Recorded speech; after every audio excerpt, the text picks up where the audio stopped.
স্বাস্থ্য আর নিউট্রিশন পাবে, শরীরও স্ট্রং হবে, অল্প খেলেই পেট ভরে ডাইজেশন ঠিক রাখে। MDH সোয়াটিন, আসল প্রোটিন। MDH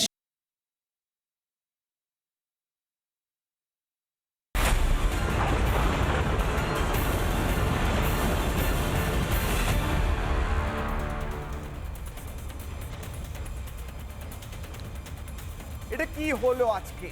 মুখ্যমন্ত্রী মমতা বন্দ্যোপাধ্যায় হয়তো ভাবছেন এটা কি হয়ে গেল, ইয়ে ক্যা হুয়া। আমি এলাম দিল্লিতে, আমি ভাবলাম যে মুখ্যমন্ত্রী মমতা বন্দ্যোপাধ্যায় হয়তো স্বগতোক্তি করছেন যে আমি ভাবলাম যে গোটা দিল্লি কেঁপে যাবে। হয়তো মুখ্যমন্ত্রী মমতা বন্দ্যোপাধ্যায় ভেবেছিলেন আজকেই সুপ্রিম কোর্টে এসআইআরটা একদম পিছিয়ে দিয়ে ক্যান্সেল করে দিয়ে কোনোভাবে বিচারপতিকে দিয়ে বলিয়ে নেবেন যে না না এসআইআরটা ঠিক হচ্ছে না, এইভাবে হবে না, এটা পিছিয়ে দেওয়া হোক, যেমন ভোটার লিস্ট ছিল সেরকম ভোটার লিস্টে ভোট হোক। অনেকবার বললেন Mamata Bandyopadhyay, I have my last submission, বারবার বলছেন আমার শেষ একটা আবেদন রয়েছে, আমার শেষ একটা আবেদন আছে। কি আবেদন? লজিক্যাল ডিসক্রিপেন্সির যে নামগুলো রয়েছে সেগুলো বারবার মমতা বন্দ্যোপাধ্যায় বলছেন যেগুলো বাদ দেবেন না স্যার, বাদ দেবেন না মিলর্ড, ওগুলো রেখে দিন, ওগুলো ভুল করে নির্বাচন কমিশন বাদ দিয়ে দিচ্ছে। মাইক্রো অবজারভার সরিয়ে দিন। প্রধান বিচারপতি বলছেন মাইক্রো অবজারভার কি সরানো যেতে পারে? এটা তো সম্ভব নয়। প্রধান বিচারপতি কোনো কথায় কর্ণপাতই করলেন না। অবশ্য মুখ্যমন্ত্রী মমতা বন্দ্যোপাধ্যায়ের সম্পূর্ণ সওয়াল তিনি শুনলেন, অর্থাৎ সসম্মানে সম্পূর্ণ সওয়াল শুনে কোনো কথাই আদপে, কোনো আবেদনই আদপে মানল না সুপ্রিম কোর্ট। আজকে মমতা বন্দ্যোপাধ্যায়ের দিল্লির ফ্লপ শোয়ের তৃতীয় দিনের জবনিকা পতন। আজকের বিশেষ প্রতিবেদন, তারপর হাই ভোল্টেজ ডিবেট দেখুন। সিকিউরিটি যারা থাকেন তাদেরও আমরা দেখতে পাচ্ছি এই মুহূর্তে এসে পৌঁছে গিয়েছেন। মুখ্যমন্ত্রী মমতা বন্দ্যোপাধ্যায় আসবেন এই মুহূর্তে সরাসরি আমি ছবি দেখানোর চেষ্টা করছি। মমতা বন্দ্যোপাধ্যায় প্রবেশ করছেন সুপ্রিম কোর্টে। বেনজির দৃশ্য দেখল দেশের শীর্ষ আদালত। এসআইআর মামলায় নিজেই আদালতে কালো শাল জড়িয়ে হাজির হয়ে পড়লেন মমতা বন্দ্যোপাধ্যায় এবং আদালতের শৃঙ্খলা ভেঙে নিজের মামলার আগের মামলা চলাকালীনই বলতে শুরু করলেন মাননীয়া। 36 এবং 37 নম্বর কেস আসতে আসতে প্রায় 12টা সাড়ে 12টা বেজে যায়। মমতা বন্দ্যোপাধ্যায় কিন্তু অপেক্ষা করেন। শেষমেশ অধৈর্য হয়ে 36 নম্বর মামলার শুনানি যখন চলছে, মমতা বন্দ্যোপাধ্যায় নিজের মামলা ছিল 37-এ, 36টাও এসআইআর নিয়ে, তখন মমতা বন্দ্যোপাধ্যায় ইন্টারাপ্ট করেন। প্রধান বিচারপতির বেঞ্চের সামনেই মমতা বন্দ্যোপাধ্যায় নিজের বক্তব্য রাখতে আরম্ভ করেন। প্রধান বিচারপতি তাকে থামিয়ে দেন। তথ্যগত অসঙ্গতি নিয়ে এর আগেও একাধিকবার রাজনৈতিক মঞ্চ থেকে ক্ষোভ উগরে দিয়েছিলেন। সুপ্রিম কোর্টেও মমতার সেই তথ্যগত অসঙ্গতির অভিযোগ। Because of the name of logical discrepancy, now they change the name. Instead of logical discrepancy, when you gave order, sir, they violated, and they say it is a discrepancy mapping. Sir, can they even violate your order? সেই তথ্যগত অসঙ্গতিকে ঢাল করে সব শুনানির সব নোটিশের প্রত্যাহারের দাবি তোলেন বাংলার প্রশাসনিক প্রধান। যদি সেই আবেদন মুখ থুবড়ে পড়ে সুপ্রিম কোর্টে, কিন্তু কেন হঠাৎ তাবর তাবর আইনজীবী থাকতেও নিজে সুপ্রিম কোর্টে ছুটে গেলেন মাননীয়া? হঠাৎ কেন এই আইনজীবীর ভরং? ममता बनर्जी के जो बहाबाजी है, ये सिर्फ कैमरा को अपनी तरफ खींचने का एक मुहिम है। हम तो पूरे साल देखते रहते हैं, दिल्ली वाले भी कुछ दिनों के लिए देखें, आपका भी मनोरंजन होगा। हम तो पूरे साल देखते रहते हैं, खींच मेरी फोटो तो खींच मेरी फोटो। মমতা বন্দ্যোপাধ্যায়ের বাড়ি থেকে আনন্দপুরের দূরত্ব প্রায় 10 কিলোমিটার, আর অন্যদিকে প্রায় 1,500 কিলোমিটার ছুটে চলে যেতে পারলেন সুপ্রিম কোর্টে সওয়াল করার জন্য। বাংলার জনতা পুড়ে মরছে, কিন্তু বাংলার নিজের মেয়ে সেখানে যেতে পারছেন না। মানুষের জীবনের থেকে ভোট বাক্স বড় হলো মমতার। রিপাবলিক বাংলা। মুখ্যমন্ত্রী মমতা বন্দ্যোপাধ্যায়ের প্রধান সমস্যা মনে হয় নামগুলো বাদ চলে গেলে তার ভোটার লিস্ট, তার যে ভোট ব্যাংক, সেই নামগুলো বাদ চলে যাচ্ছে। এটা হয়তো তার প্রধান সমস্যা। বিভিন্নভাবে তিনি বলছেন লজিক্যাল ডিসক্রিপেন্সি করতে দেবেন না স্যার, বিভিন্নভাবে বলছেন মিলর্ড, যারা মাইক্রো অবজারভার তাদেরকে বাদ দিয়ে দিন। প্রথমটার উত্তরে বিচারপতি বললেন, প্রধান বিচারপতি বললেন যে আপনি নিশ্চয়ই চান না যে পশ্চিমবঙ্গে যারা মৃত ভোটার তারা ভুয়ো ভোটার থাকুক, এটা বলছেন প্রধান বিচারপতি। প্রধান বিচারপতি বলছেন যে অনেক সার্টিফিকেট ইস্যু হচ্ছে পশ্চিমবঙ্গে। প্রধান বিচারপতি বলছেন যে মাইক্রো অবজারভার তো সরিয়ে দেওয়া সম্ভব নয়। প্রধান বিচারপতির কথায় বারবার উঠে এলো যে কিভাবে মুখ্যমন্ত্রী মমতা বন্দ্যোপাধ্যায়ের প্রত্যেকটা আর্গুমেন্ট, প্রত্যেকটা আবেদন দাবি তিনি শুনলেন বটে, তাঁরা শুনলেন বটে, কিন্তু আসলে কোনো দাবি মেনে নিল না সুপ্রিম কোর্ট। কারণ এই দাবিগুলোর পিছনে রাজনৈতিক এজেন্ডা ছিল, সেটা হয়তো বুঝতে পেরেছে সুপ্রিম কোর্ট। আজকের কিশলয়ের অগ্নিবাণের প্রথম অগ্নিবাণ নেওয়ার আগে আমি মমতা বন্দ্যোপাধ্যায়ের লজিক্যাল ডিসক্রিপেন্সি, যেটা মুখ্যমন্ত্রীর প্রধান সমস্যা ছিল, আজকে বারবার এই শব্দটা ব্যবহার করেছেন। কি বলেছেন তিনি শুনুন। Sir, their SIR process is only for deletion, not for inclusion. Mismatch not only the title, sir. Mismatch, mismap, unplanned because of the name of logical discrepancy. Now they change the name. No, instead of logical discrepancy, when you gave order, sir, they violated and they say it is the discrepancy mapping. Sir, can they even violate your order? After 24 years, what was the hurry to do it? What it takes 2 years, only within 3 months, even when the festival season is there, when the harvesting season is there, when people are not in a mood to be in the city, they were in the outside, but they are traveling, and that time they issued the notices and all this. আজকের কিশলয়ের অগ্নিবাণের প্রথম প্রশ্ন, প্রথম অগ্নিবাণ আপনাদের স্ক্রিনে প্রশ্ন করছি। আজ কিশলয়ের অগ্নিবাণের প্রথম প্রশ্ন, তথ্যগত গাফিলতির আড়ালে কি এসআইআর বানচাল করার ষড়যন্ত্র করেছিলেন মমতা বন্দ্যোপাধ্যায় এবং সেই জন্য ছুটে গিয়েছিলেন সুপ্রিম কোর্টে, কিন্তু তা হয়নি, বিফল হয়েছে। আমি যাব এই মুহূর্তে, আমার সঙ্গে যারা উপস্থিত রয়েছেন সন্ধ্যে 6টায় টিআরপি নিরিখে 1 নম্বর শো কিশলয়ের অগ্নিবাণে এই মুহূর্তে যারা রয়েছেন আমার সঙ্গে, সুপ্রিয় ঘোষ বিজেপি মুখপাত্র, নীলাদ্রি ভট্টাচার্য আইনজীবী, তৃণমূলকে সমর্থন করেন, অরিত্র দত্ত বণিক অভিনেতা এবং বিশ্লেষক, জয়দীপ সেন আইনজীবী, বিক্রম ব্যানার্জি আইনজীবী। আমি বিক্রম ব্যানার্জিকে দিয়ে শুরু করব। বিক্রম বাবু, আজকে মুখ্যমন্ত্রী মমতা বন্দ্যোপাধ্যায় যা সওয়াল করলেন তার পরিপ্রেক্ষিতে সুপ্রিম কোর্ট যা বললো আমরা সেগুলো ব্রেক করছি, দেখাচ্ছি। আইনজীবীর নিরিখে আপনি বলুন তো, তৃণমূল বলছে নাকি বিরাট জয়, ঐতিহাসিক জয়, সব কথা নাকি মেনে নিয়েছে সুপ্রিম কোর্ট, তাই কি স্যার? আপনি যদি একটু বুঝিয়ে দেন দর্শকদের। বিক্রম বাবু। তৃণমূলের যারা নেতা আছে এবং তৃণমূলের যারা কর্মী আছে এবং তৃণমূলের যত সমর্থক আছে তারা প্রত্যেকেই জানে যে এইটা একটা পলিটিক্যাল গিমিক করতে সুপ্রিম কোর্টে মুখ্যমন্ত্রী গিয়েছিলেন। এটা যাওয়ার কোনো মানে হয় না, আর এটার বেসিসে কোর্ট কোনো এফেক্টিভ অর্ডারও দেয়নি আজকে। এটা জাস্ট উনি মিডিয়াতে পাবলিসিটি করার জন্য আর ভুলভাল বোঝানোর জন্য সুপ্রিম কোর্টের কাছে গিয়ে এই সওয়ালটা তিনি করে আসতে গিয়েছিলেন। এটার আমার মনে হয় কোনো মানে ছিল না। যদি এফেক্টিভ কাজের জন্য কিছু যেতেন বা এফেক্টিভ যদি কোনো কিছু করানোর থাকতো, ওনার আইনজীবীরা ছিল, তারা করতে পারতো, কিন্তু উনি বেসিক্যালি পাবলিকের কাছে এইটা দেখানোর জন্য তিনি এটা সুপ্রিম কোর্টে গিয়েছিলেন। কারণ তিনি নিজেও বুঝতে পারছেন এই বিভিন্ন রাজনৈতিক ইস্যু যেগুলো পশ্চিমবাংলায় আছে তার জন্য মুখ্যমন্ত্রী মমতা বন্দ্যোপাধ্যায় চাপে আছে, এবং এইটা করে তার মিডিয়ার দৃষ্টিটা আকর্ষণ ওনার দিকে এই ইস্যুটাতে করানোর জন্য তিনি মূলত এই স্টেপটা নিয়েছেন। এটা তৃণমূলের যারা অতি বড় সমর্থক তারাও বোঝে, এবং যারা নর্মাল মানুষ তারাও বোঝে, এবং তৃণমূলের যারা মাথা আছে তারাও বোঝে, এবং তিনি নিজেও সেটা বোঝেন। এইটা করানোর জন্য তিনি সুপ্রিম কোর্টে গিয়েছিলেন যাতে পাবলিককে দেখানো যায়, এর বাইরে কিছু না। কারণ ভারতবর্ষের ইতিহাসে এর আগে কোনোদিন কোনো চিফ মিনিস্টার গিয়ে সুপ্রিম কোর্টে সওয়াল করতে যায়নি, আর আমার বিশ্বাস হয় না যে ভবিষ্যতেও যাবে।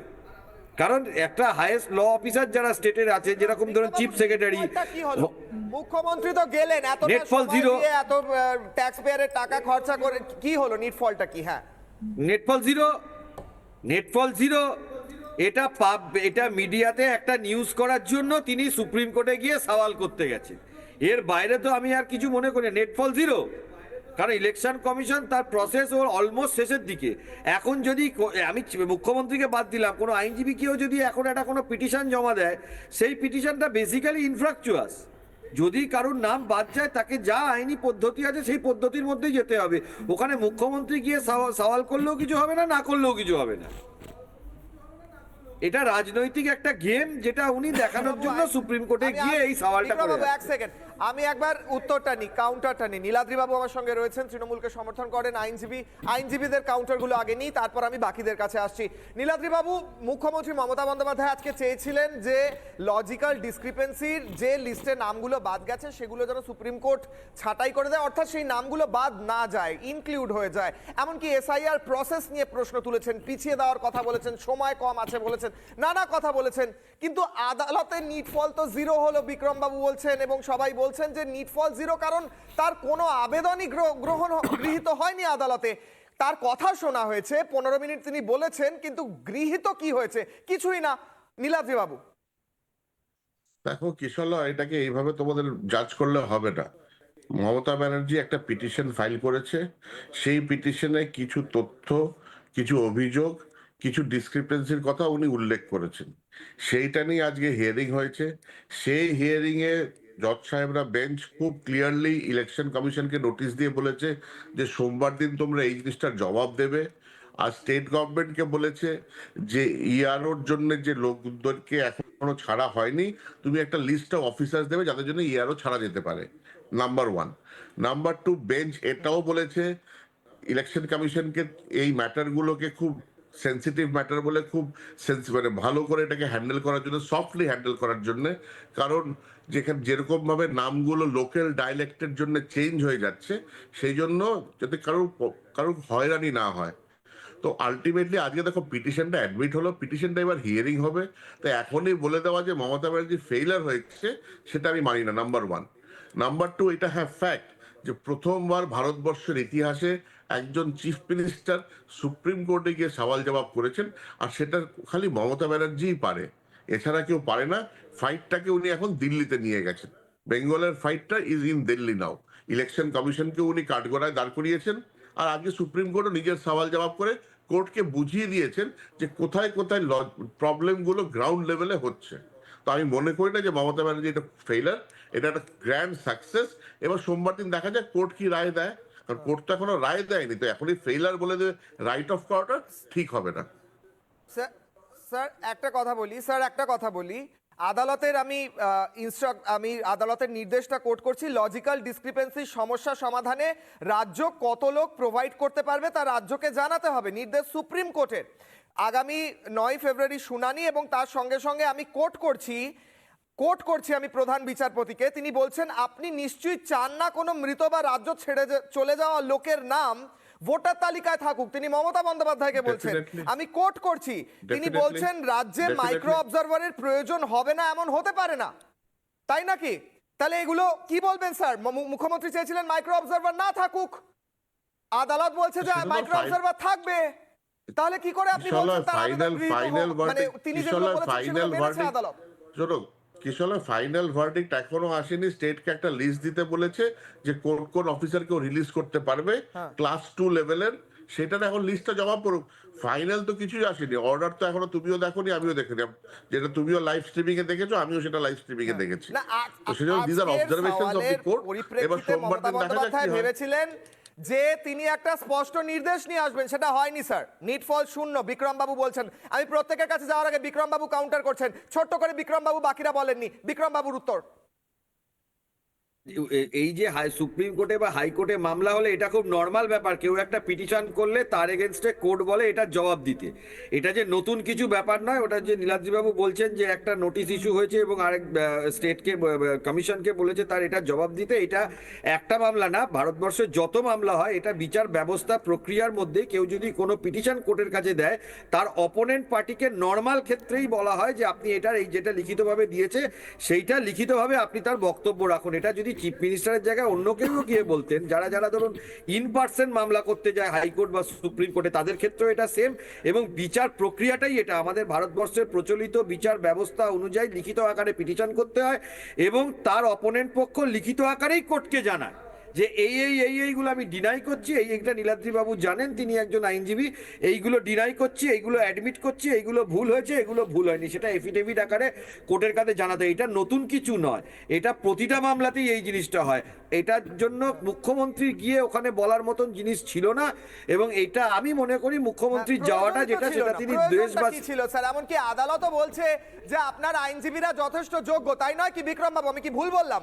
আদালত বলেছে তো যে আপনার অবশ্যই এটা শুধুমাত্র মিডিয়া অ্যাট্রাকশন, উনি পিটিশনার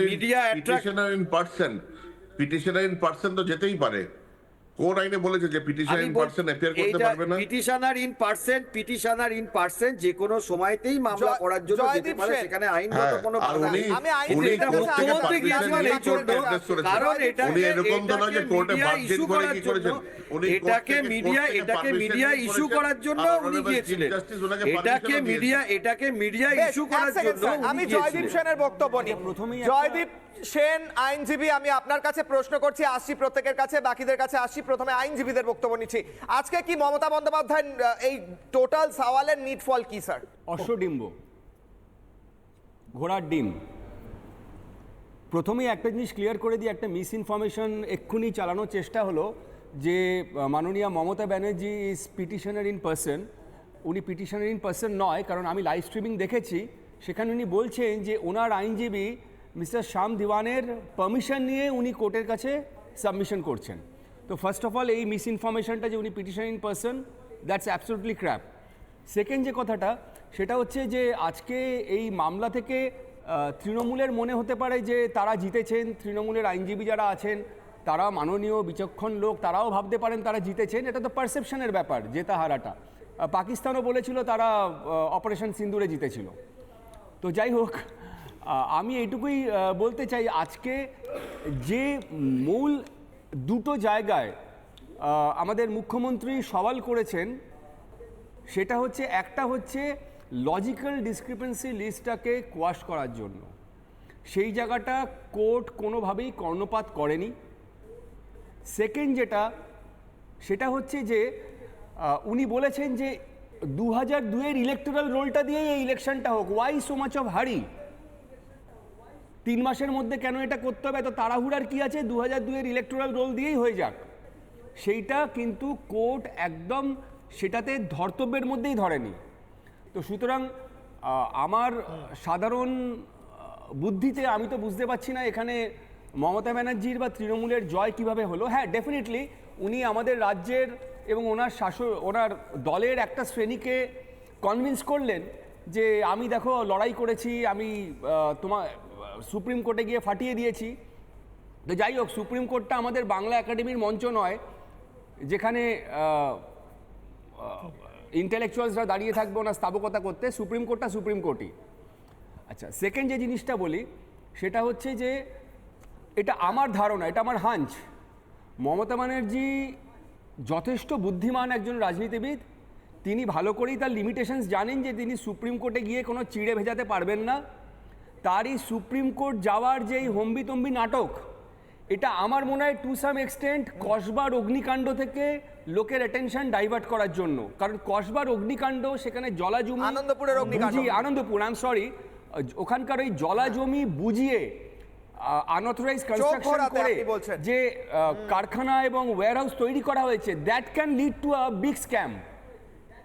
তো সুতরাং এই ভোটের আগে সেটা থেকে নজর ঘোরাবার জন্য নাটক করছেন জয়দীপ বাবু, এই অভিযোগগুলো করছেন। নীলাদ্রি বাবু, আমি একটা কাউন্টার নিই। জয়দীপ বাবু আসি, নীলাদ্রি বাবু উত্তর দিন, জয়দীপ বাবুকে উত্তর দিন, তারপর বাকিদের কাছে আসি। নীলাদ্রি বাবু,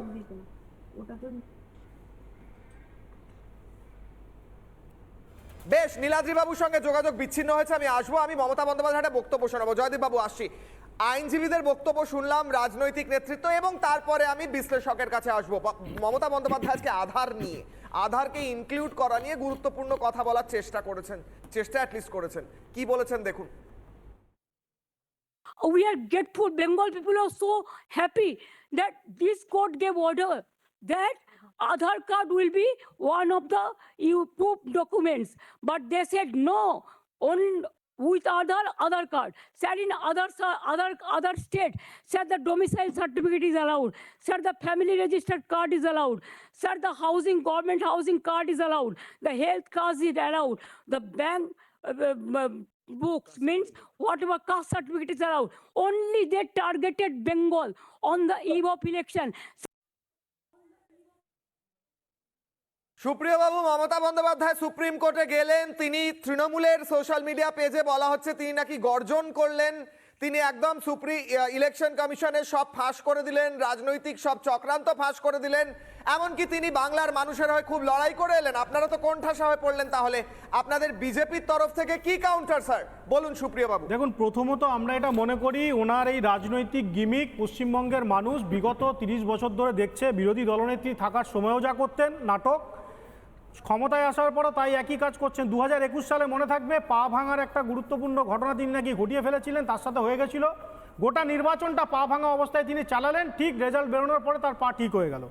আজকে যেটা তুমি এখন এই মুহূর্তে প্রতিবেদনটা দেখালে, সুপ্রিম কোর্ট ওনাকে পরিষ্কার একজন রাজ্যের মুখ্যমন্ত্রীকে চোখে আঙ্গুল দেখিয়ে এটা বুঝিয়েছেন যে আধার অ্যাক্ট, ওটাকে ওনাকে ভালো করে দেখতে বলা হয়েছে। এটা নিশ্চিতভাবেই আইনজীবীরা জানেন।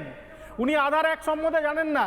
এতদিন ধরে তৃণমূলের আইটি সেল থেকে শুরু করে সোশ্যাল মিডিয়া ইনচার্জ যারা, তারা নাচানাচি করতো যে সুপ্রিম কোর্ট নাকি আধারকে মান্যতা দিয়ে দিয়েছে। আজকে তারা যদি এই হিয়ারিংটা দেখে থাকেন, তারা নিশ্চিতভাবেই কালকে থেকে এই কথাটা বলবেন না যে আধারকে মান্যতা দিয়ে দিয়েছে। 1 2 নম্বর যে বিষয়, কোর্টরুমে একজন স্বনামধন্য জাজ সাহেব স্বাভাবিকভাবে একজন রাজ্যের মুখ্যমন্ত্রীকে চুপ করে থাকুন তো বলতে পারেন না, তো স্বাভাবিকভাবে ঘুরিয়ে ওনাকে এটা বলিয়েছেন যে শাট আপ। যে কথাটা সেটা হচ্ছে যে আপনার তো আইনজীবী নিয়োগ হয়েছে, উনি মামলাকারী হিসেবে যেটা উনি দাবি করছেন তাতে যতটুকু সময় ওনাকে দেওয়া দরকার ওনাকে দেওয়া হয়েছে। আমি জানি না, এখানে অনেক আইনজীবী আছেন, আমি নিজেও একজন জুনিয়র আইনজীবী হিসেবে আমার দৃষ্টান্ত মাফ করবেন, ওনার সাবমিশন শুনছিলাম আর আমার ভয় লাগছিল যে কোর্টে কোন কোন মামলায় উনি এই ধরনের সাবমিশন করেছে, যেখানে আগে থেকে উনি বারবার করে কতবার মাইলট বলেছেন। আপনারা সেই হিসাবটা দেখুন, পুরো হিয়ারিংটা যদি ভালো করে শোনেন। আর হাম্বেল রিকোয়েস্ট স্যার, কোনো কথার আগে হাম্বেল রিকোয়েস্ট স্যার। আমি জানি না উনি কোথায় কোথায় কবে কোন কোর্টে গিয়ে সাবমিশন করেছেন, এটা গেল কোর্টের পার্ট। আমি তোমাকে একটা গুরুত্বপূর্ণ কথা বলি, আজকে রোহিঙ্গাদেরকে বাঁচাতে, আজকে অনুপ্রবেশকারীদেরকে বাঁচাতে উনি যে ডকুমেন্টসের সাবমিশন করলেন, ওনার কথা অনুযায়ী যে কার্ডের কথা বললেন, সরকারি নথির কথা বললেন, সুপ্রিম কোর্ট এর আগে হাইকোর্ট এখানে বারবার বলেছে যে পশ্চিমবঙ্গ এমন একটা রাজ্য যেখানে জালিয়াত এবং জালিয়াতিতে ভরা, তারা বিভিন্ন ডকুমেন্ট বানিয়ে দিয়ে বাংলাদেশি অনুপ্রবেশকারীদেরকে এখানে তাদেরকে বৈধভাবে থাকতে দিয়েছে। তার উদাহরণ সেটা হচ্ছে লাভলি খাতুন, তাদের তৃণমূলের পঞ্চায়েতের প্রধান, যেটা হাইকোর্টের নির্দেশে তাকে উইথড্র করে তাকে বাদ দিতে হয়েছিল মমতা বন্দ্যোপাধ্যায়কে। এর চেয়ে বড় উদাহরণ আর কি হতে পারে? মমতা বন্দ্যোপাধ্যায় মাইক্রো অবজারভার চাইছেন না রাজ্যে, তিনি মাইক্রো অবজারভার চান না। সুপ্রিম কোর্ট বলছে মাইক্রো অবজারভার ছাড়া কি করে চলবে। আমি আসছি সুপ্রিয়া, 1 সেকেন্ড, আমি বক্তব্যটা শোনাই। মমতা বন্দ্যোপাধ্যায় মাইক্রো অবজারভার চান না, কোনো মতে মাইক্রো অবজারভার থাকা যাবে না। কি বলছেন তিনি? কাউন্টার বাইট পাল্টা উকিল কি বলছেন শোনাবো। ERO has no power now. They have superseded all the power from DO, ERO, BLRO. Only they have appointed 8,300 micro observer and the role observer from the BJP ruled state. DO cannot clear the name.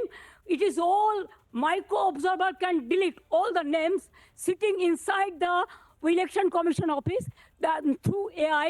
They have given allowed only about 80 officers of that rank. Rest, all of them were given who were clerks and below, who are working under the pressure of the state government. These micro observers are validly appointed under section 13C read with 3. No, there is no statutory rules.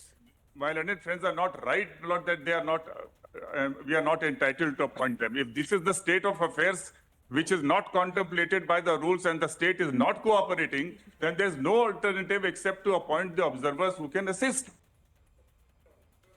এবং প্রধান বিচারপতি কি বলছেন? রাজ্যে micro অবজারভারের প্রয়োজন হবে না, এমন হতে পারে না। মাইক্রো অবজারভার বাইরে থেকে এলে তো দেখে নেবে না কি হচ্ছে, ঘোটালা দেখে নেবে, অর্থাৎ মাইক্রো অবজারভারের প্রয়োজন নেই। কিশলয় অগ্নিবাণের দ্বিতীয় প্রশ্ন, দ্বিতীয় অগ্নিবাণ আপনাদের স্ক্রিনে। প্রশ্ন করছি আজ কিশলয় অগ্নিবাণের দ্বিতীয় প্রশ্ন, ডিবেটের দ্বিতীয় অংশে যাব। ধোপে টিকলো না কোনো যুক্তি, জলে গেল মমতা বন্দ্যোপাধ্যায়ের ওকালতির নাটক। উত্তর নেব অরিত্রর কাছে। অরিত্র, আমি তোমার সোশ্যাল মিডিয়া পোস্ট দেখছিলাম, মমতা বন্দ্যোপাধ্যায় গিয়ে সওয়াল করেছেন, তিনি রাজ্যের বিভিন্ন সমস্যা তুলে ধরেছেন। বুঝলাম স্যার, আমি বুঝলাম মমতা বন্দ্যোপাধ্যায় প্রথম মুখ্যমন্ত্রী এমনটা করেছেন। নিট ফল কি হলো? বাংলার মানুষের কি লাভ হলো? বাংলার মানুষের জন্য কি প্রশ্ন করলেন? বাংলার মানুষের জন্য লড়াই করতে গেলেন না চেয়ার বাঁচাতে গেলেন? অরিত্র। দেখুন, প্রথমেই আগে বুঝতে হবে যে PIL এই কথার দুটি অর্থ হয়। একটা হচ্ছে পাবলিক ইন্টারেস্ট লিটিগেশন, আর আরেকটা আদালত চত্বরে খুব মজা করে বলা হয় পাবলিসিটি ইন্টারেস্ট লিটিগেশন। এখানে যে PIL-টা উনি অ্যাপিয়ার করেছেন সেটা পাবলিসিটি ইন্টারেস্ট লিটিগেশন। এবার আপনি যদি বলেন যে নেট ফল কি হলো, নেট ফল তো জিরো। দেখুন, নেট ফল জিরো হবে জেনেই মুখ্যমন্ত্রী কিন্তু এই মামলাটায় অ্যাপিয়ার করেছিলেন। ওনার মামলায় অ্যাপিয়ার করবার পেছনে সার্থকতা এটাই যে আজকে সন্ধ্যেবেলা আমরা ওনাকে নিয়ে আলোচনা করতে বসেছি। উনি এটাই চেয়েছিলেন। উনি ওখানে কি বললেন, ভুল বললেন না ঠিক বললেন, ডোবালেন না জিতে গেলেন, সেইটা সম্পূর্ণ ইমেটেরিয়াল। এই যে অন্যান্য সমস্ত আলোচনা থেকে আলোচনার মূল বিষয়বস্তু উনি নিজেকে কেন্দ্রবিন্দু করে তুললেন, এইখানেই ওনার একটা সার্থকতা, রাজনৈতিক সার্থকতা। তার কারণ দেখুন, প্রধান বিচারপতি আরো একটা গুরুত্বপূর্ণ কথা বলেছিলেন যেটা আমরা মিস করে যাচ্ছি। তিনি কিন্তু বারবার বলেছিলেন যে স্টেট তো নিজেই SIR সংক্রান্ত বিষয়ে মামলা করেছে, তাহলে স্টেটের অ্যাডভোকেটরা স্টেটের হয়ে কথা বলুক। দেখুন, এখানে কিন্তু দেখা যাচ্ছে যে একটা রাজ্যের প্রধান মুখ্যমন্ত্রী তিনি স্টেটের হয়ে একটা মামলা অলরেডি এর আগে রুজু করে দিয়েছেন, যার ভিত্তিতে বিচার হচ্ছিল। যদি সাধারণ বিচার প্রক্রিয়ার হিসেবে ব্যাপারটাকে দেখা হতো তাহলে আমরা অপেক্ষা করতে পারতাম, যেমন ওখান থেকে এগোচ্ছিল, একের পর এক ডাইরেকশন আসছিল, সেইভাবে নির্বাচন কমিশন তার কাজ করবে, এটাই স্বাভাবিক। কিন্তু এই স্বাভাবিক বিচার প্রক্রিয়ার মধ্য দিয়ে গেলে এর মধ্যে ভোটের কোনো সুবিধা পাওয়া যাবে না। সেই কারণে মুখ্যমন্ত্রী অ্যাজ অ্যান ইন্ডিভিজুয়াল সিটিজেন তিনি পৃথক একটি PIL বা একটা রিট পিটিশন করলেন, দুটোকে করে ওর মধ্যে জয়েন করে দিলেন এবং তিনি নিজে অ্যাপিয়ার করে বললেন যে আমি রাজ্যের মানুষের হয়ে কথা বলছি। রাজ্যের মানুষের হয়ে আলাদা করে ভাবে কথা বলবার কিছু নেই। SIR প্রক্রিয়াটা উনি শুরুতে বলেছিলেন যে আমি বেঁচে থাকাকালীন হতে দেব না, তারপরে উনি BLO-দেরকে খেপিয়ে দিলেন, BLO-দেরকে পেমেন্ট রিলিজ করছিলেন না, পরে আবার শুনছি আস্তে আস্তে করে পেমেন্ট গুলো রিলিজ করছেন। এখন এই এতদিন বাদে এসে হঠাৎ করে নতুন ওনার দাবি উনি শুরু করলেন যে 2025 সালে যে ভোটার লিস্ট ছিল সেই ভুতুরে ভোটারদের তালিকাকে কন্টিনিউ করে ভোটটা করাতে হবে। তো এই জায়গা থেকে দাঁড়িয়ে এটা খুব স্পষ্ট যে আসলে উনি SIR এর বিরোধিতা করতে ওখানে গেছেন এবং কোন রকমে ওখানে একটা ভুল বার্তা পৌঁছতে গেছেন যে দেখো আমি SIR-টাকে কোন রকম ভাবে আটকানোর চেষ্টা করছি। কিন্তু SIR এর নতুন লিস্ট আটকানো কোনোভাবেই সুপ্রিম কোর্টের পক্ষে এভাবে সম্ভব হবে না এবং তারা করবেও না, তার কোনো ইন্ডিকেশনও নেই। বরং আধার কার্ড প্রসঙ্গে যখন মমতা বন্দ্যোপাধ্যায় সাবমিট করেছেন তখন প্রধান বিচারপতি বলেছেন যে এই বিষয়ে তাদের একটি জাজমেন্ট রিজার্ভ রয়েছে, তারা এর মধ্যে অন্য কোনো কথাবার্তা বলবে না। তো আজকে যদি আপনি এক লাইনে জানতে চান যে বাংলার মানুষের কি প্রাপ্তি হলো, বাংলার মানুষের কোনো প্রাপ্তি হলো না, কিন্তু পলিটিক্যালি তৃণমূল কংগ্রেসের একটা বিরাট বড় প্রাপ্তি হলো যে তারা রাজনীতির যে মার্কেটিং প্ল্যাটফর্ম, এই মার্কেটিং প্ল্যাটফর্মে তারা অনেকখানি নম্বর বাড়িয়ে নিয়েছে। এইটা তাদের একটা বড় প্রাপ্তি হয়েছে বলে আমি মনে করি। বাবু, বাংলার মানুষ সেকেন্ডারি, রাজনীতিটা প্রাইমারি। বাংলার মানুষের কষ্ট, বাংলার মানুষের দুঃখ সেকেন্ডারি। রাজনীতি করা, পয়েন্ট কিছু নিয়ে নেওয়া, গিয়ে পাবলিসিটি করা, খানিকটা নাটক করা, এই করতে গিয়েছিলেন মুখ্যমন্ত্রী। অরিত্রকে কাউন্টার করুন স্যার। কিশলয়, কারণ চিফ মিনিস্টার কোর্টে খুব ক্লিয়ারলি বলেছে যে বাংলার লোকেদের জন্য, বাংলার মেয়েরা যারা বিয়ে হয়ে গেছে, নাম চেঞ্জ হয়ে গেছে, প্লাস যারা এত হয়রানির মধ্যে দিয়ে যেতে হচ্ছে SIR এর জন্য 4-5 ঘন্টা লাইনে দাঁড়াতে হচ্ছে, তার জন্যই মুখ্যমন্ত্রী গিয়েছেন। উনি মুখ্যমন্ত্রী হিসেবে যায়নি, উনি বাংলার নাগরিক হিসেবে উনি গেছেন ওখানে। আর আমি মনে করি যে এটা তো একটা নজিরবিহীন স্টেপ।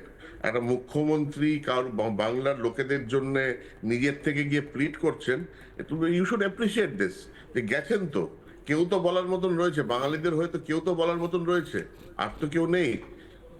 যেভাবে ইলেকশন কমিশন লোকেদেরকে, সাধারণ মানুষকে হয়রানিতে ফেলছে, সেটা নিয়ে প্রতিবাদ করার জন্য তো উনি গেছেন। অ্যাটলিস্ট ওই জন্য আমাদের ওনাকে সাপোর্ট করা দরকার।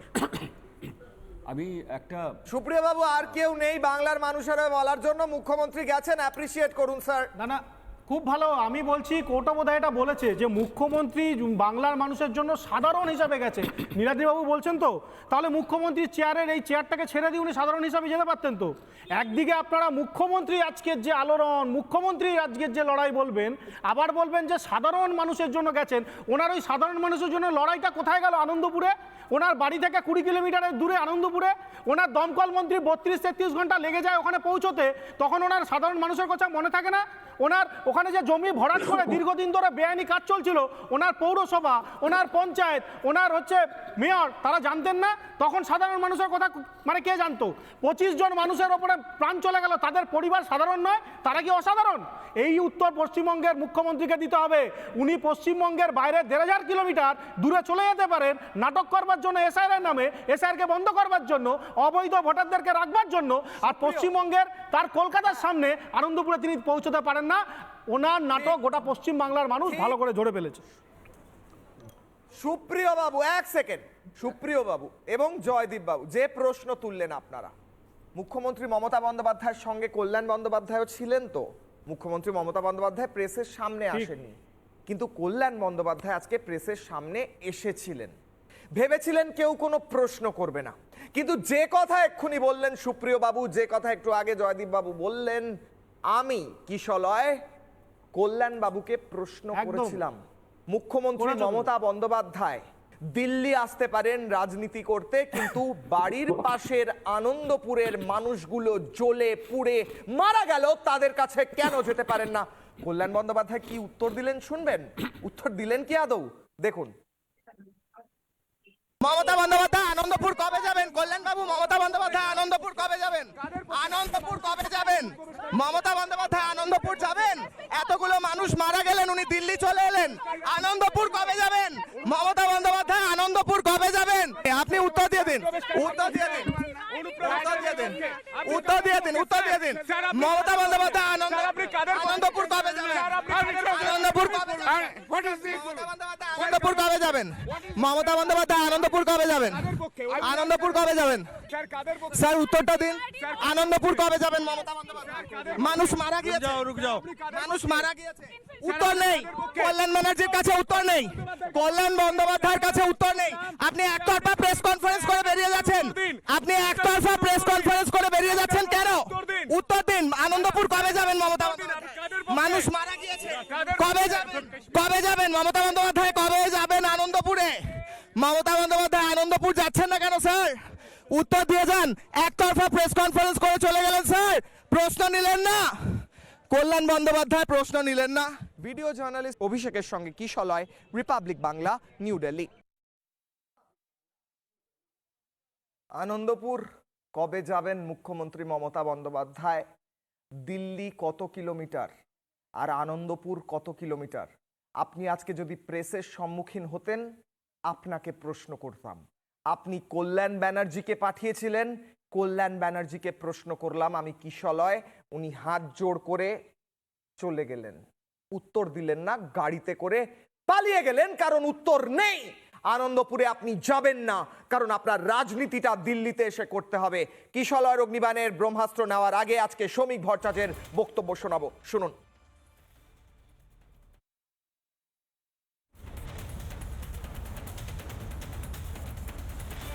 ব্রহ্মাস্ত্র আজকের কিশলয়ের অগ্নিবাণে, জনতার জীবনের চেয়ে ক্ষমতার লোভই কি আগে মমতার?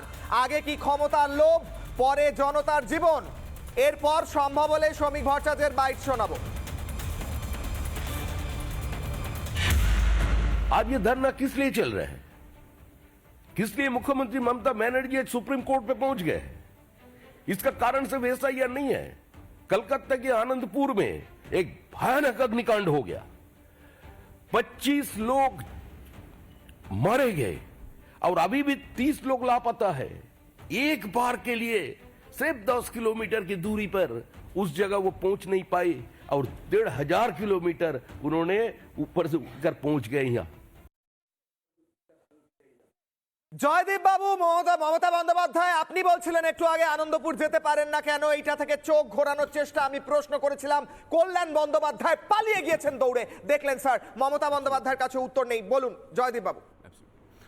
দেখুন, এই আনন্দপুরে যে অগ্নিকাণ্ড, আমি যেমন আমার বক্তব্যের সময় বললাম যে it can lead to a huge land scam. এই আনঅথরাইজড গোডাউন, আনঅথরাইজড কনস্ট্রাকশন, এগুলো করার পেছনে নিশ্চয়ই কুইট প্রকিউজ আছে, লেনদেনের ব্যাপার আছে। তো এটা একটা হিউজ স্ক্যামের দিকে ইন্ডিকেট করে। তো সেইখান থেকে ভোটের আগে আলোচনা বা জনতার দৃষ্টি ঘোরাবার জন্য আজকের এই গিমিকটা, এটা আমার ব্যক্তিগত ধারণা।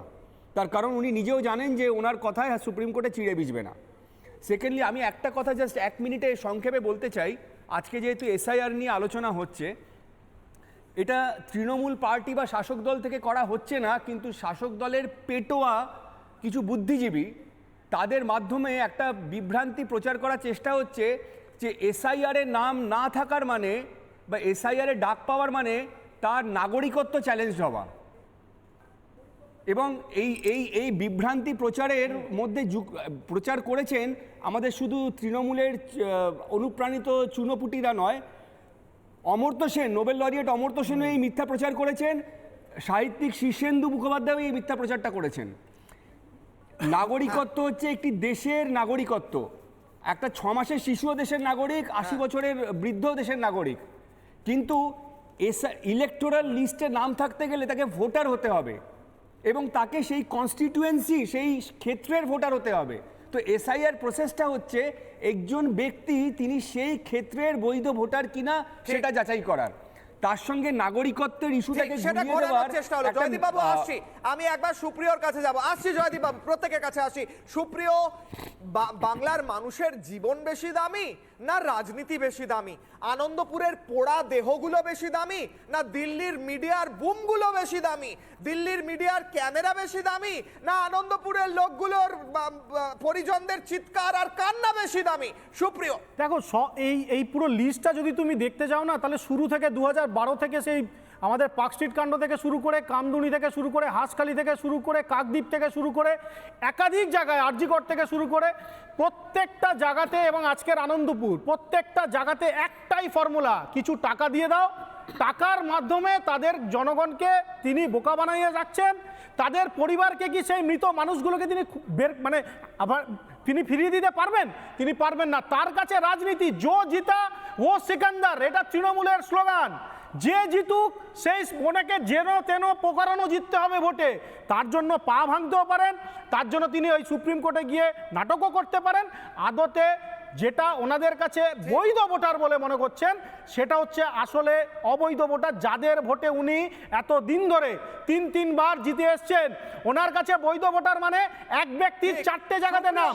ওনার কাছে বৈধ ভোটার মানে বাংলাদেশ থেকে কার্ড বানিয়ে যারা করছেন। বিক্রম বাবুকে নিতে চাই। সুপ্রিয়া বাবু আসছি, আমি একবার আইনজীবী বিক্রম বাবুকে নিতে চাই। আইনজীবী বিক্রম বাবু, আমার প্রশ্ন হচ্ছে, একজন আইনজীবী হিসেবে বলুন, আইনজীবীর তো মানে শুধুমাত্র আইনজীবীটা তো একটা প্রফেশন নয় স্যার। আইন নিয়ে যখন কাজ করেন, এইটাও তো আপনি বলবেন স্যার যে আনন্দপুরের মানুষের প্রাণগুলো চলে গেল, যেভাবে বেআইনিভাবে কারখানা তৈরি হয়েছে, ফায়ার অডিট হয়নি, সেই সমস্ত আইন ভঙ্গগুলো মমতা বন্দ্যোপাধ্যায় দেখতে পান না। অন্যদিকে মমতা বন্দ্যোপাধ্যায় আইনজীবী রূপে আজকে এসছেন সুপ্রিম কোর্টে নিজের রাজনৈতিক ক্যারিয়ারে আরো হাওয়া দিতে। মমতা বন্দ্যোপাধ্যায়ের কাছে জীবন বেশি দামি না রাজনীতি বেশি দামি? নীলাদ্রি বাবুর কাছে যাওয়ার আগে প্রথমে আমি যাব বিক্রম বাবুর কাছে। উত্তর দিন বিক্রম বাবু। হলো আইনজীবীদের কাজ। আজকে যেখানে অগ্নিকাণ্ড ঘটেছে সেটা নিয়ে মুখ্যমন্ত্রী এখানে কোনো তার কিছু, তার জীবনটা পুরো পলিটিক্যাল গিমিক করার জন্য জীবনে কাটিয়ে দিয়েছেন। এবং সারাটাক্ষণ আপনি যদি বিভিন্ন সময় দেখে থাকেন যে মুখ্যমন্ত্রীর পুরো লাইফটা, যখন তিনি বিরোধী নেত্রী ছিলেন, আজকে তিনি যখন নেতৃত্ব দিচ্ছেন তার দলের, তিনি সুপ্রিম কোর্টে পুরোপুরি গেছেন এই আলোচনাটাকে পশ্চিমবাংলাতে তোলার জন্য, যাতে করে এইটাকে নিয়ে বা ওনাকে নিয়ে পশ্চিমবাংলায় আলোচনা হয়। এটা কোনো আইনি লড়াই করতে উনি যাননি। যদি আইনি লড়াই যেভাবে করতে হয়, তাহলে গিয়ে একটা কোর্টে একটা মামলা করতে গেলে দিনের পর দিন, বছরের পর বছর একটা মামলা নিয়ে পড়ে থাকতে হয়, তবে সেটা আইনি লড়াই হয়। এই আইনি লড়াইটা উনি দেখাতে গেছেন সারা রাজ্যের লোকের কাছে এবং দুনিয়ায় সবার কাছে যে তিনি কিছু একটা করতে গিয়েছেন। এটা পুরোপুরি পলিটিক্যাল গিমিক। এবং যেটা একজন বললেন আপনাদের মধ্যে, আমাদের কোর্টে একটা ভাষা আছে, পাবলিক ইন্টারেস্ট লিটিগেশন এবং পাবলিসিটি ইন্টারেস্ট লিটিগেশন। মুখ্যমন্ত্রী মমতা বন্দ্যোপাধ্যায় নিজের পাবলিসিটি ছাড়া, আবারও বলছি, ওনার দলের কোনো কর্মীরও যদি পাবলিসিটি হয় উনি পছন্দ মাইক করেন আপ না। রাখবো এবং নীলাদ্রি বাবুর উত্তর নেব। দুজনেরই মাইক আপ রয়েছে, একে অপরের সঙ্গে কথাও বলতে পারেন। নীলাদ্রি বাবু কাউন্টার করুন। বিক্রম বাবু যা বললো, মমতা বন্দ্যোপাধ্যায় গিমিক করতে গিয়েছেন, এখনো আনন্দপুরে যেতে পারলেন না। কল্যাণ ব্যানার্জিকে প্রশ্ন করলাম আমি কিশলয়, উনি পালিয়ে গেলেন, উত্তর দিলেন না।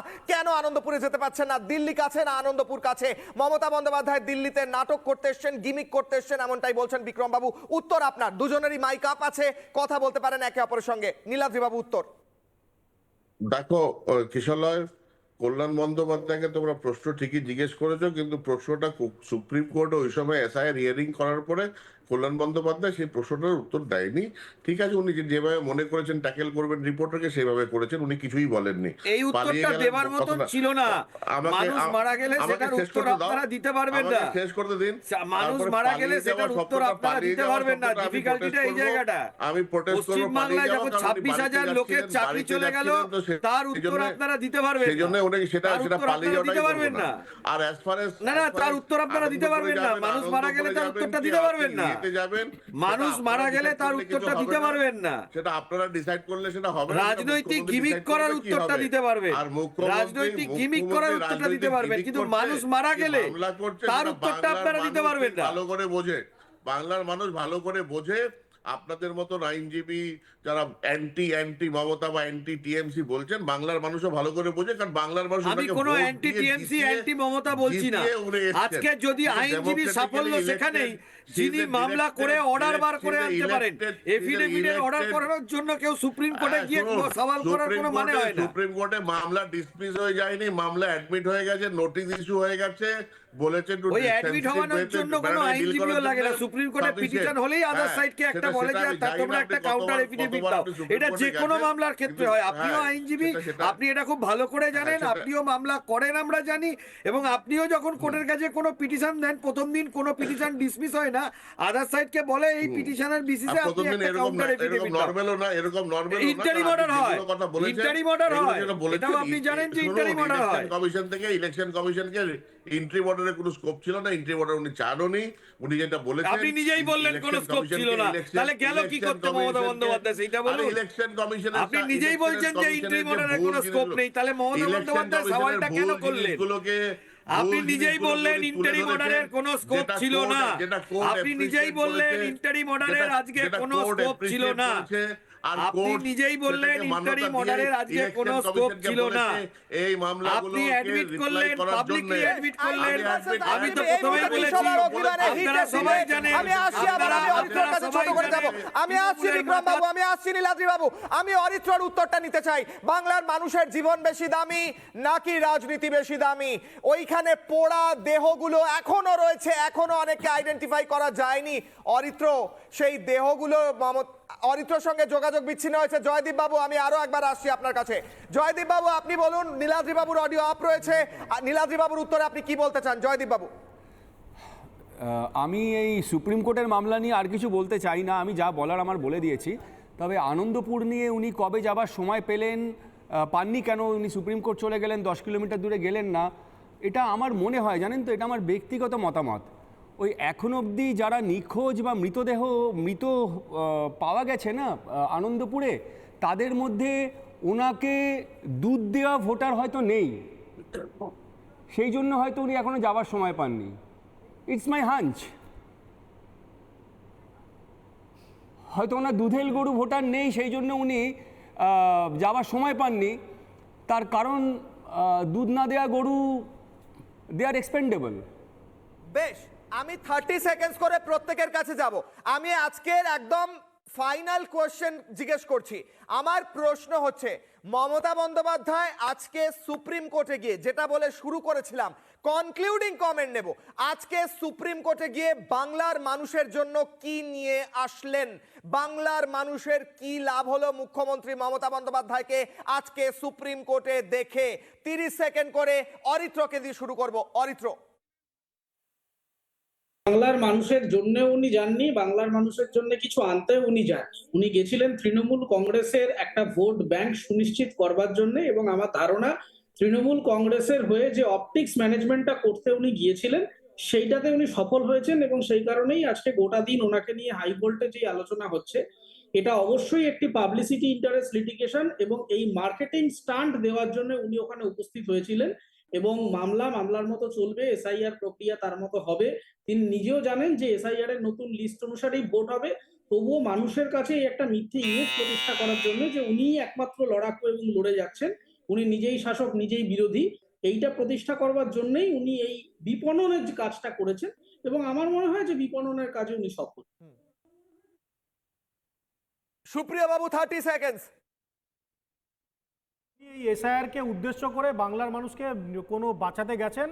এর আগে একটা মামলা হয়েছিল ওনার বিরুদ্ধে, প্রতীক জায়নের বাড়িতে যখন ইডি রেড করেছিল সেটার ওনার বিরুদ্ধে একটা মামলা হয়েছিল। তো সেই মামলাটাকে উনি নজরে রাখতেই মূলত গেছিলেন। উনি বুঝতে পারেননি যে ওটা আবার এক্সটেন্ড হবে 7-8 দিনের জন্য, এবং তার সাথে উনি এটাকে অ্যাডিশন করেছেন। তার সাথে যদি এই পলিটিক্যাল গিমিকটাকে তৈরি করে একটা নাটক তৈরি করা যায়, বিএলএদেরকে নিয়ে যাওয়া এবং মৃত যারা তাদেরকে নিয়ে গিয়ে গোটা দিল্লি চত্বরে উনি যেটা চেয়েছেন যে পরিষ্কারভাবে রাজনীতি চমকাতে, যে রাজনীতি চমকাবে আমরা দেখেছি 2021 সালে ওনাকে। হ্যাঁ 30 সেকেন্ডস, আমি উত্তর নেব। নীলাদ্রি বাবু কাউন্টার করুন। 30 সেকেন্ডস নীলাদ্রি বাবু। দেখো কিশলয়, উনি যেভাবে মামলা ফাইল করে যে পয়েন্টগুলো মামলাতে তুলে, logical discrepancy, micro observer, speed hearing করার জন্য যেগুলো বাকি রয়ে গেছে, যেভাবে গিয়ে সুপ্রিম কোর্টে মামলা ফাইল করে বাংলার প্রবলেমগুলোকে ধরেছেন ওখানে, আমি মনে করি সেটা নজিরবিহীন।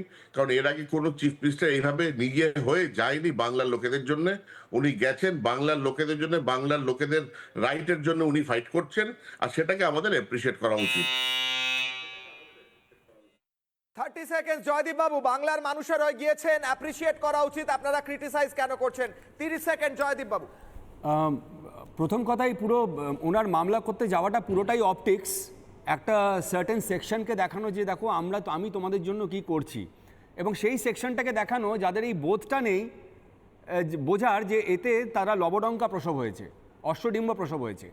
সেকেন্ড যে জিনিসটা আমি বলি যে আমার এটা নিয়ে প্রাউড হওয়া উচিত কি না উচিত সেটা তো আমি তো ভেবে পাচ্ছি না। আমার তো মনে হলো যে সুপ্রিম কোর্টে মামলা লাইভ স্ট্রিমিং দেখতে দেখতে মনে হলো যে উনি বাংলার মানুষকে এবং বাংলার আইনজীবী কুলকে, আইনজীবী কমিউনিটিকে উনি হাস্যাস্পদ পরিণত করলেন। বেশ, একদম concluding comment, last comment Vikram বাবু 30 সেকেন্ড। আমি এটা বলতে চাই যে আজকে মমতা বন্দ্যোপাধ্যায় সুপ্রিম কোর্টে গেছেন এই জন্য যাতে করে ওনাকে নিয়ে সারা পশ্চিমবাংলায় এই আলোচনাটা হয়। এটার কোনো ফ্রুটফুল হবে না।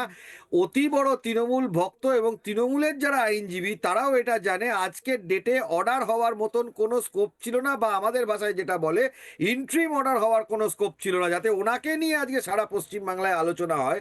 সেইটা করার জন্য তিনি আজকে সুপ্রিম কোর্টে গেছেন, যেটা ভারতবর্ষে কেউ কোনোদিন করেননি।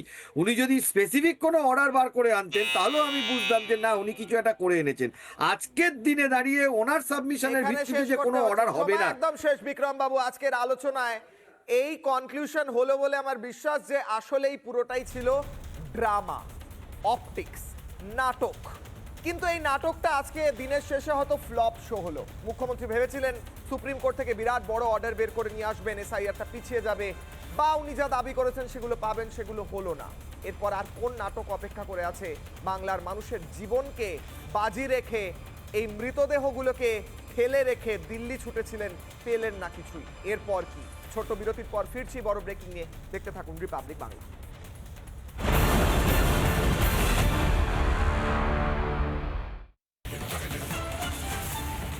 ব্রেকিং নিউজ, আইএস এসআইআর এর কাজে যেতে হবে বাংলার স্বরাষ্ট্র সচিবকে, ভিন রাজ্যে পর্যবেক্ষক হিসেবে যেতে হবে। রাজ্যের কোনো আইএএস ও আইপিএস কে ছাড় নয়। স্বরাষ্ট্র সচিব সহ 25 জন আধিকারিককে এসআইআর এর কাজ, পর্যবেক্ষক হিসেবে যেতে হবে ভিন রাজ্যে। রাজ্যের আপত্তি খারিজ করে চিঠি কমিশনের। কিশোর অগ্নিমানে ব্রেকিং নিউজ, রাজ্যের আপত্তি খারিজ করলো কমিশন। বিশেষ পর্যবেক্ষক হিসেবে যেতে হবে ভিন রাজ্যে। স্বরাষ্ট্র সচিব সহ 25 জন আধিকারিককে এসআইআর এর কাজে যেতে হবে ভিন রাজ্যে। কোনো আইএএস বা আইপিএস কে ছাড় নয়, জানিয়ে দিল নির্বাচন কমিশন। কি বলেছেন শুভেন্দু? 3বার চিঠি দিয়েছিল ট্রেনিং এর জন্য, observer training, IAS IPS। Paschimbanga সরকার পাঠায়নি, তারপরে ইলেকশন কমিশন নিজেই পাঠিয়ে দিয়েছিল। তারপরে হোম সেক্রেটারি, আমাদের চিফ সেক্রেটারি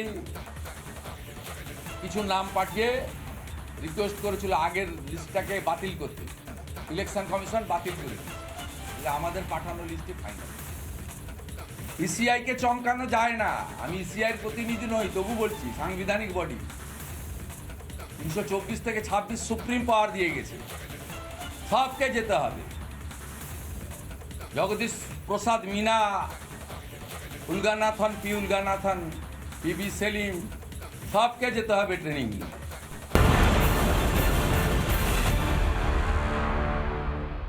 চায়ের আসল স্বাদ শুধু MDHT+ থেকেই আসবে। মাথায় দেখো লবঙ্গ এলাচ দিয়ে ভরপুর MDH T+ মশলা। MDH